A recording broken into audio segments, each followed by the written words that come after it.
niitä päätöksiä, mitä SLU-syyskokouksessa viime lauantaina tehtiin.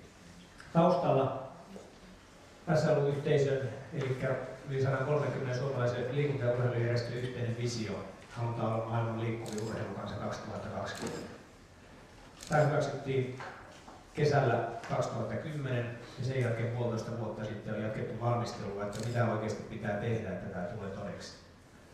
Näette tässä nämä 5 kohtaa, joista tämä visio koostuu, ja vahvistettuna siinä viimeinen yhteinen tekeminen on kilpailuetumme. Silloin todettiin 2010, että yhteinen tekeminen ei sillä hetkellä kilpailuetu ole, ja sitä lähdettiin vahvasti sitten eteenpäin viemään. Eli meidän toimintatavat ja rakenteet, kun puhutaan koko suomalaisesta liikunnasta ja urheilusta, niin voidaan kiteyttää näihin muutamaan riviin. Eli se oli 93 rakenneuudistuksen jälkeen on tullut hyvin paljon vahvoja itsenäisiä toimijoita, mikä pitää sisällään paljon hyvää. On intoa tekemiseen, intoa siihen omista lähdöistä tapahtuvaan tekemiseen, saatu osittain myös erittäin hyviä tuloksia aikaiseksi. Mutta sitten samanaikaisesti sen kääntöpuolena se, että pyörää tahdotaan keksiä uudelleen ja uudelleen. Eli samoja asioita kehitetään eri lajeissa ilman, että on riittävää kommunikaatiota, tiedonvaihtoa lajien välillä, ja tämä tapahtuu myös maantieteellisesti. Eri puolilla Suomea kehitetään asioita ja se hyvät käytännöt, hyvät konseptit eivät siirry riittävän hyvin toisille toimijoille. Ja tietenkin kaikkein tärkeintä on se, että miten tämä näyttäytyy urheilijoita, valmentajia ja seurajohtajia kohtaan. Tämä näyttäytyy sekavana ja on monta kertaa sekavaa. Ei toimi riittävän hyvin. Hyvin keskeistä, kun puhutaan tästä kehittämisestä, on se, että millä arvoilla sitä tehdään. Me voidaan olla suomalaisessa urheilussa hyvin ylpeitä. Meillä on reilun pelin periaatteet ollut yli 10 vuotta. Ja näiden periaatteiden mukaisesti kaikkia näitä kehittämistyötäkin on vahvasti tehty. Laajanainen tasa-arvo sillä tavalla, että liikunta ja urheilu kuuluu kaikille, riippumatta ihmisten taustasta. Rakenteet ja toimintatapoja voidaan monella tapaa kehittää. Voidaan hypätä suoraan laatikkoleikkeihin, hypätä suoraan ihmisiin. Tässä on lähdetty ihan toisella tavalla liikkeelle. Ja sama Jukka kertoo Pekkala Jukka tarkemmin, mutta ihan sama asia huippu-urheilun muutoksessa ja miten me ollaan tehty myös tätä kokonaisuudistusta. Eli ensimmäisenä asiat. Mitkä on ne kaikkein tärkeimmät asiat suomalaisessa liikunnassa ja urheilussa? Mitkä on ne asiat, joita me halutaan yhdessä kehittää? Mä kohta käyn läpi, mihin me nyt ollaan päädytty. Mitä asioita me halutaan eteenpäin viedä. Eli ensimmäisenä asiat. Sen jälkeen, että millä toimintatavalla niitä asioita voidaan viedä eteenpäin ja sen jälkeen rakenteet. Tämän kokonaisuuden osalta me ollaan nyt päädytty ne valinnat, ne yhteiset asiat. Ollaan jonkun verran linjattu toimintatapoja ja rakenteiden osalta me ollaan vasta selvitysvaiheessa. Mutta tämä on se järjestys, mihin me hyvin vahvasti uskotaan. Tässä on kuvattuna, tämä rupeaa kuvaamaan sitä, että mitä asioita me eteenpäin halutaan viedä. Lyhyesti ensin tämä pohja. Ylhäällä näette, että täällä juoksee ihmisen ikä. Eli lähtien ihan pienistä lapsista päätyen sitten 76 sen jälkeen viiva, niin mennään vielä siitäkin eteenpäin. Sitten täällä pystyakselilla suhtautuminen urheiluun ja liikuntaan. Eli ylimpänä me, joille urheilu on intohimo, urheilun liikkuminen intohimo, ja sitten alhaalla taas sellaiset, jotka suhtautuu siihen jopa, valitettavasti on ihmisiä, jotka suhtautuvat siihen jopa kielteisesti. Eli mitkä on sitten nämä meidän strategiset tavoitteet, kun me liikutaan ja urheilua kohti visio 2020 maailman liikkuvien urheilun kanssa viedään. Lapsuus. Alakouluikäiset lapset mahdollisimman paljon liikettä eri muodoissa. Valitettavasti tämä ei ole enää tänä päivänä totta. Johtuen yhteiskunnan muutoksista, niin harvempi ja harvempi lapsi liikkuu monipuolisesti ja riittävästi. Urheiluseuratoiminta, laadukasta liikuntaa ja urheilua seuroissa ja innostamista omatoimiseen liikkumiseen. 100 vuotta vanha juttu, tämä laadukas urheilu siellä seuroissa, mutta entistä tärkeimmäksi on tullut myös se, että seuroissa innostetaan siihen omatoimiseen liikkumiseen. Me tiedetään kaikki, te tiedätte kaikki, että se, että käy 2 kertaa viikossa treenissä ei riitä. Ennen se jollakin tavalla riitti, kun sitä tehtiin sitä omatoimista niin paljon. Nyt meidän pitää tehdä aktiivisia toimenpiteitä myös tämän omatoimisen liikkumisen edistämiseksi. Myös meille aikuisille, ikääntyville, meille koukkupolville urheiluseura tarjoaa hyvän paikan harrastaa ja se on tärkeää myös jatkossa. Huippu-urheilu, yksi ehdoton jalokivi, mitä meidän koko urheilukulttuurissa on, ja Jukka kertoo näistä sitten tarkemmin. Me ollaan otettu nyt tässä työssä, voi sanoa, että ensimmäisen kerran yhdessä vahvasti kantaa myös urheiluseurojen ulkopuoliseen toimintaan. Eli pidetään hyvin tärkeänä sitä, että sekä lapsilla että nuorilla, että meillä aikuisilla ja ikääntyvillä on mahdollisuus omatoimiseen liikkumiseen hyvinkin monella tavalla ja hyvissä olosuhteissa. Hieman tarkennusta, mitä me näillä tarkoitetaan. Omatoimista liikettä lasten osalta vähintään 2 tuntia päivässä. Ei tarkoita sitä, että se kaiken tarvitsee olla ohjattuja harjoituksia, vaan siinä on paljon omatoimista liikkumista, pelejä, leikkejä, mutta toki pitää sisällä myös harjoittelua. Ja tässä lähellä kotia ja koti kaikkein tärkein liikuntapaikka, mitä pienempiä lapsia on. Lasten ja nuorten seuratoiminnan laadun kehittäminen. Tässä on esimerkinomaisesti, mitä ne tavoitteet voisivat olla. Nämä tulee nyt seuraavan puolen vuoden aikana sitten tarkentumaan. Ehdolla se, että josko me haluttaisiin sinne lisää tyttöjä ja poikia mukaan, josko me haluttaisiin nostaa sitä harjoittelun laatua. Ja kuten jo aikaisemmin mainitsin, niin haluttaisiin sitä, että seuroissa olevat liikkuisivat niiden harjoitusten välillä entistä enemmän. Varmaan nousee aivan keskeiseksi asiaksi. Tämä täsmentyy myös seuraavan vuoden aikana, että halutaanko me myös aikuisia ihmisiä enemmän seuroihin mukaan. Urheilijapolusta Jukka tulee kertoa tarkemmin. Omatoiminen liikunta lapsille ja nuorille ja sitten liikunnallisen elämäntavan mahdollistaminen meille kaikille.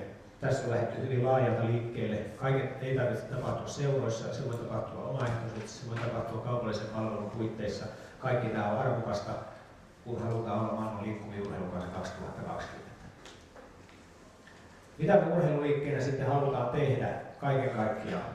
Me on tässä nyt työskentelyn aikana hyvin monilla eri foorumeilla mietitty, että mitä eri työtapoja meillä on. Mä kuvaan ensin kaikki ne työtavat, mitä me ollaan tehty, mitä tehdään, ja sitten ne keskeisimmät valinnat niistä työtavoista. Ensinnäkin, mitä me tehdään itse? Mitä organisoitu urheilu, mitä me halutaan jatkossa tehdä itse? Mitä jo tällä hetkellä tehdään? Tässä en usko, että on kenellekään mitään yllätystä. Urheiluseuratoiminta painottuen lapsiin ja nuoriin, mutta myös sitten aikuisten urheiluseuratoiminta keskeisinä ja sitten huippu-urheilu. Eli tämä on se, mistä meidän traditio hirveän paljon tulee ja mistä me ollaan äärimmäisen innostuneita edelleen. Tätä me halutaan itse tehdä ja näihin panostaa. Sitten me halutaan vaikuttaa hyvin vahvasti perheisiin, vanhempiin, niin että heidän ymmärrys lasten liikkumisen tärkeydestä ja sitten osaaminen siihen, että he osaa lapsia innostaa liikkumaan se kasvaa. Ja toinen keskeinen vaikuttamisen paikka on se, että liikunnan ja urheilun edellytykset ja olosuhteet on kunnossa. Tätä vaikuttamista ennen kaikkea toisaalta valtakunnan päättäjiin, mutta kunnalliseen päätöksentekoon, niin se on hyvin keskeinen kohde siinä. Me ollaan verkostoissa mukana, ollaan oltu ja halutaan vahvistaa sitä entisestään, eli ne instituutiot, missä ihmiset on, lapset ja nuoret, päivähoito, koulu, oppilaitokset, että näissä paikoissa liikuntaa, urheilua on mahdollista nykyistä paremmin toteuttaa ja harrastaa. Aikuisten osalta työyhteisöt, onneksi tässä on tapahtunut aika paljon jo, mutta paljon tehtävää työyhteisöt mahdollistaa kannustaa työntekijöitä liikkumaan. Kaupallinen tarjonta vahvistuu koko ajan, halutaan olla tukemassa, auttamassa, viemässä sitä eteenpäin. Sitten tullaan tänne alaspäin, näette täällä neutraalin välinpitämättömät puolella. Urheiluseurat, ollaan sen verran realisteja, että kaikki suomalaiset eivät halua tulla urheiluseuroihin mukaan. Seuroissa on reilu 1 miljoona ihmistä, siitä jää vielä 4 miljoonaa, mitkä seuroissa eivät ole mukana. Ja me halutaan verkostoitumalla tukea, vaikkapa eläkeläisjärjestöjä tai muita, mihin hakeutuu ihmisiä, joilla on jopa kriittinen suhtautuminen liikuntaan, mutta he ovat siellä yhdessä ja liikunta on hyvä keino myös heidän toiminnassaan. Ja me ollaan tässä linjataan niin, että organisoitu urheilu, meidän tehtävänä, me ei olla valmiita eikä olla halukkaita niitä, jotka negatiivisesti liikuntaan ja urheiluun suhtautuu, niin heitä liikunnan ja urheilun pariin saamaan. Me toimitaan enemmän täällä innostuneiden ja niiden, jotka on halukkaita tai suhtautuu neutraalisti liikuntaan ja urheiluun. Eli tämmöinen hässäkkä tulee kokonaisuudessaan, niin kuin näette, hurjan paljon asioita, mihin pitää vaikuttaa. Ja näistä me on sitten liikunta- ja urheilujärjestöt yhdessä, liki 130 järjestöä, mietitty, että mitkä on ne, joita me lähdetään tekemään ensimmäisenä ja mihin me panostetaan eniten. Ja nyt lauantaina tuli yksimielinen päätös, vahva signaali siitä, että nämä on ne 5 asiaa, joihin me haluamme yhdessä panostaa. Liikunta- ja urheilujärjestöt yhdessä. Eli vaikuttaa perheiden ja vanhempien liikuntatietoisuuteen ja liikuntakäyttäytymiseen. Huippu-urheilu ehdottomana keskeisenä valintana. Seuratoiminnan laadun kehittäminen.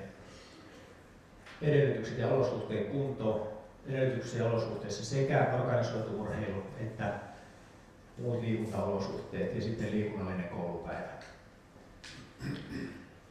Aikataulusta, että missä asioissa lähdetään liikkeelle, päädyttiin siihen, että oikeastaan jatketaan. Huippu-urheilun muutostyötä on tehty vahvasti Humun johdolla, sitä ehdottomasti totta kai jatketaan, eli tämä ratkaisu. Sitten toinen, mihin me lähdetään nyt rivakasti, oikeastaan tällä viikolla lähdetään liikkeelle, on seuratoiminnan laadun kehittäminen. Seuratoiminnan laatua on, tai seuroja tuetaan ja kehitetään, ja niin kuin aikaisemmin kuvasin, se on tehty aika lailla putkissa ja hajalla, ja nyt me lähdetään keskittämään voimia siitä. Eli tämä oli isona päätöksenä, että nyt urheilujärjestöt päättivät 5 asiaa, joita yhdessä eteenpäin viedään. Sitten kun oli toimintatavoista ja rakenteista, niin se, että minkälaisilla toimintatavoilla. Ja nyt me päätettiin, että lähdetään opettelemaan uudenlaista toimintatapaa. Me ei ole suoraan löydetty mistään, ei Suomesta eikä ihan kansainvälistäkään mallia, että näin olisi toimittu. Me halutaan rakentaa itsellemme oma tapa, jolloin me pystytään voimia yhdistämään ja saamaan hyviä tuloksia aikaiseksi. Koitan tällä kaavakuvalla sitä teille vähän selventää. Täällä näette nämä 5 valintaa. Esimerkiksi tämä nyt lähtee liikkeelle tämä huippu-urheilu ja sitten toinen seuratoiminnan laadun kehittäminen. Kuvassa esitetään vastuutaho, eli mikä päätettiin, mikä on ollut käytännössä huippu-urheilun osalta jo aikaisemmin päätetty, Olympiakomitean vetää tätä prosessia, vastaa siitä kokonaisuudesta. Seuratoiminnan osalta nyt tuli päätös, että SLU-yhteisö vetää sitä kokonaisuutta, vastaa siitä kokonaisuudesta. Jos mä kuvaan tämän, Jukka kertoo varmasti huippu-urheilun osalta tarkemmin, mä kuvaan tätä seuratoimintaa, mitä siinä on tarkoitus lähteä tekemään. SLU vastaa, me tullaan kokoamaan kaikki ne tahot, jotka suomalaisia seuroja tukee, jotka haluaa olla seuroja auttamassa. Eli otetaan kaikki yhteen ja ruvetaan tekemään enemmän yhdessä sitä asiaa. Tarkoitus on ensi vuoden aikana määrittää, näillä tarkoittaa käytännössä lajiliittoja, aluejärjestöjä ja toimialajärjestöjä Helsingin päästä, varmaankin FSI TUL myös mukana. Eli tällä ryhmittymällä määritellään, että mihin suuntaan me halutaan urheiluseuroja tukea. Sen jälkeen määritellään, mitä tekoja me tehdään ja tullaan myös ihan konkreettisesti roolien ja resurssien maailmaan. Eli kuka vastaa mistäkin ja millä resursseilla sitä tehdään. Ja sitten siihen tulee, kun tämä päätöksen on tehty, niin sitä tullaan myös tekemään hyvin konkreettisella johtamisella, mahdollisesti myös resurssijohtamisella. Eli tämmöisellä toisaalta verkostomaisella ja toisaalta sitten keskitetyllä johtamisella asiaa on tarkoitus eteenpäin viedä. Jotta nämä ei, tai esimerkiksi huippu-urheilun kehittämisessä, mitä Jukka tuossa kertoi, niin seuratoiminnalla on siinä myös oleellinen rooli. Ja sitten meillä on toisaalta oma juttu, missä seuratoimintaa tehdään. Jotta nämä eivät liiku liian eri suuntaan, niin on tehty operatiivinen foorumi. Sitä voi ajatella myös, että jos tämä olisi yksi järjestö, niin se voisi olla hallitus tai johtoryhmä. Eli tällä operatiivisella foorumilla tullaan katsomaan yhteen, että nämä menee samaan suuntaan ja ei ole ristiriitaisuuksia näiden asioiden kehittämisessä. Ja tämä tullaan kutsumaan koolle ensimmäisen kerran ensi vuoden alussa. Ja sitten on tämmöinen SLU-vuosikokous. SLU-vuosikokoukseen päätettiin antaa uusi rooli, eli siellä tullaan tekemään näin kaikkein isoimmat valinnat. Nyt SLU-vuosikokouksessa päätettiin nämä 5 osa-aluetta, joita lähdetään kehittämään. Näistä asioista raportoidaan vuosikokoukselle jatkossa, ja jos tehdään uusia valintoja, niin se tehdään siellä. Ja tässä vielä muutama sana esimerkkinä tämä seuratoimintavalintana, mitä se tarkoittaa. Eli nykyistä tiivimpää yhteistyötä. Ne toimijat, jotka seuroja kehittää, niin heidät tullaan kutsumaan koolle ja sitä tullaan tekemään tiiviisti yhdessä. Yhteisiä päätöksiä, eli miten seuratoimintaa, mitä asioita siellä kehitetään, ja niiden yhdessä tehtyjen päätösten pohjalta niin sitä tullaan myös selkeästi johtamaan ja roolittamaan. No sitten nämä oikeastaan kävikin. Sitten vielä meillä on ihan organisatorisia, kun lähdettiin, ensin oli sisällölliset valinnat ja 5, sitten toimintatavallinen kuvio, mitä kuvasin tuossa äsken. Sitten organisoitumiseen liittyen meillä on 2 selvityshanketta päätettiin. Eli ensimmäisenä SLU, Nuoren Suomi ja Kunto ry tulee selvittää maaliskuun loppuun mennessä, että miten nämä 3 tahoa tiivistää yhteistyötä. Tällä hetkellä 2 todennäköistä vaihtoehtoa. Toinen se, että tehdään sopimuspohjalta, sopimukset tiivistetään, ja toinen se, että nämä fuusioidaan nämä järjestöt. Tämä on aidosti auki ja se selvitetään maaliskuun loppuun mennessä. Toinen osa-alue on sitten SLU-alueet. 15 järjestöä, jotka tällä hetkellä he tekevät keskenään tiivisti yhteistyötä, mutta se on iso, voi sanoa jopa kuilu sitten alueellisten toimijoiden ja Helsingin valtakunnallisten toimijoiden kanssa. Ja tähän on tarkoitus maaliskuun loppuun mennessä rakentaa johtamisjärjestelmä, millä kaikki Helsingin päin toimijat ja nämä alueet pystyisivät nykyistä paljon paremmin asioista sopimaan ja pystytään myös johtamaan niitä toimintoja valtakunnallisesti. Opetellaan myös tätä uutta johtamisen tapaa, eli kaikki SLU-jäsenjärjestöt, noin 130 järjestöä, tulee ratifioimaan nämä päätökset, mitä mä teille olen kuvannut, tai siis hyväksyvät ne tai eivät hyväksyvät. Mutta se, että jokainen järjestö tulee hallituksissa ottaa kantaa siihen, että ovatko he valmiita toimimaan näiden linjausten mukaisesti. Ja vuosikokouksessa käytetään todella myös paikkana, missä sitten näitä asioita raportoidaan, eli ensimmäisen kerran ensi syksynä sitten tulee raporttia siitä, että mihin nämä hankkeet ovat edenneet. Tästä varmaan Jukka jatkaa tarkemmin huippu-urheilun osalta.